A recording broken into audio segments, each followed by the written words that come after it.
Thank you అండి అందరికీ. చాలా చాలా చాలా సంతోషంగా ఉందన్నమాట. అది మాటల్లో చెప్పలేనిది.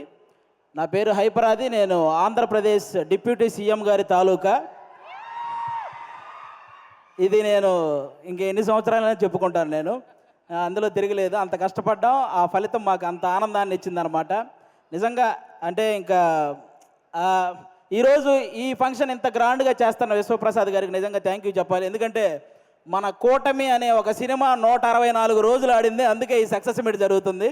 కాబట్టి ఈ సక్సెస్ మీట్కి వచ్చిన మీ అందరికీ కూడా థ్యాంక్ యూ సో మచ్. అంటే ఒక కొడుకు తను సంపాదించిన మొదటి సంపాదన వాళ్ళ తల్లికి ఒక చీర ఇచ్చినప్పుడు ఆ తల్లి కళ్ళల్లో ఎంత ఆనందం అయితే కనపడుతుందో, అలాగే అదే కొడుకు ఎదిగి తను కొనుక్కున్న బైక్ మీద తన తండ్రిని కూర్చోబెట్టుకున్నప్పుడు ఆ తండ్రి కళ్ళల్లో ఎంత ఆనందం అయితే కనపడుతుందో, పవన్ కళ్యాణ్ గారు గెలిచినప్పుడు ప్రతి జన సైనికుడి కళ్ళల్లో అలాంటి ఆనందాన్ని నేను చూశాను.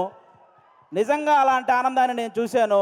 ఎందుకంటే ఆల్మోస్ట్ 10 సంవత్సరాల నుంచి జనసేనకు సంబంధించి ఏదైనా మీటింగ్ జరుగుతున్నప్పుడు చాలామంది కింద నుంచి సీఎం సీఎం అని అరుస్తుంటే కొంతమంది అనేవాళ్ళు, ముందు మీ వాడిని ఎమ్మెల్యే అవ్వమను అప్పుడు చూద్దాం అనేవాళ్ళు. బాబు మీ అందరికీ చెప్తున్నా, 21 చోట్ల నిలబడితే 21 మంది ఎమ్మెల్యేలని కొట్టాడు. 2 ఎంపీలు కొట్టాడు. ఇప్పుడు మాట్లాడండి ఎవరైనా, ఆంధ్రప్రదేశ్కి డిప్యూటీ సీఎం. మరి ఇంకెంతకంటే ఏం చెప్పాలి? వాళ్ళందరికీ ఈరోజు చెప్తున్నాను, రాజకీయం అనేది బ్రతికి ఉన్నంతకాలం పవన్ కళ్యాణ్ అనే పేరు వినబడుతూనే ఉంటుంది. అలాంటి సక్సెస్ని మీరు ఈరోజు చూశారు. నాకు తెలిసి 10వ తరగతి సోషల్ బుక్లో మీరందరూ చరిత్రల గురించి చదువుతుంటారు, చాలామంది రాజుల చరిత్ర. వాళ్ళందరికీ ఏమాత్రం తీసిపోని చరిత్ర ఈరోజు పవన్ కళ్యాణ్ గారిది. ఆ రాజుల కాలంలో వాళ్ళు చేసిన యుద్ధాలు, లేకపోతే కుర్చీల కోసం కొట్లాట, చావులు ఇవి మాత్రమే ఉంటాయి. కానీ మన పవన్ కళ్యాణ్ గారి చరిత్రలో త్యాగాలు, సహాయాలు ఇవి ఉంటాయి.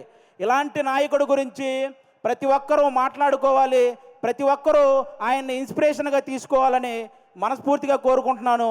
ఈ ప్రపంచంలో ఎలాంటి నాయకుడైనా గెలిస్తే ఒక గర్వం ఉంటుంది, కానీ ఒక్క పవన్ కళ్యాణ్ గారిలోనే గెలిచిన తర్వాత ఒక భయాన్ని నేను చూశాను. ఎందుకంటే ప్రజలు నా మీద ఇంత బాధ్యత పెట్టారు, ఆ బాధ్యతని 100% స్ట్రైక్ రేట్తో ఎలాగైతే నేను ఎమ్మెల్యేలని సాధించానో అదే 100% స్ట్రైక్ రేట్తో ఆ బాధ్యతలన్నీ నిర్వర్తించాలనే భయం ఆయన కళ్ళల్లో నేను చూశాను. అలాంటి నాయకుడు మనకు దొరికినందుకు నిజంగా మనం అదృష్టంగా భావించాలి.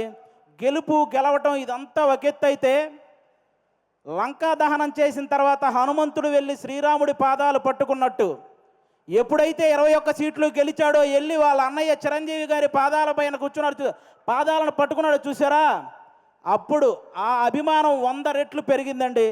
అందరి కళ్ళల్లో ఒక ఎమోషను. అంటే మెగా ఫ్యామిలీకి ఎప్పుడు దూరంగా ఉంటాడు కళ్యాణ్ గారు, దూరంగా ఉంటాడని అనుకునే వాళ్ళందరికీ ఈ విజయాన్ని తీసుకెళ్ళి అన్న దగ్గర పెట్టాడు చూసారా, అంతకంటే ఎమోషనల్ మూమెంట్ ఇంకోటి లేదు. అది మనకి ఎప్పటికీ గుర్తుండిపోతుంది. అలాంటి ఎన్నో హ్యాపీ మూమెంట్స్ని మనకిచ్చినటువంటి పవన్ కళ్యాణ్ గారికి, అలాగే జనసేన కోసం కష్టపడిన ప్రతి జన సైనికుడికి ఈ సభ ద్వారా అందరికీ కూడా నా ధన్యవాదాలు చెప్పుకుంటున్నాను. Thank you so much. ఈరోజు ఇక్కడికి ఇంతమంది వచ్చినందుకు మీ అందరికీ వన్స్ అగైన్. ఇక నుంచి మనకి ప్రాబ్లమ్స్ ఏమి ఉండవు, అంతా హ్యాపీగా నడుస్తుంది 5 సంవత్సరాలు. కాబట్టి మీరందరూ ఇలాగే ఈ సక్సెస్ని ఎంజాయ్ చేయాలని మనస్ఫూర్తిగా కోరుకుంటున్నాను. థ్యాంక్ యూ అండి. Thank you. అందరికీ ఒక డౌట్ ఉంది, డిప్యూటీ సీఎం గారు సినిమాలు చేస్తారా? చేస్తారండి కంపల్సరీగా. కొన్ని ఉన్నాయి కదా బ్యాలెన్స్, అవి పూర్తి చేయాలి కదా, చేస్తారు.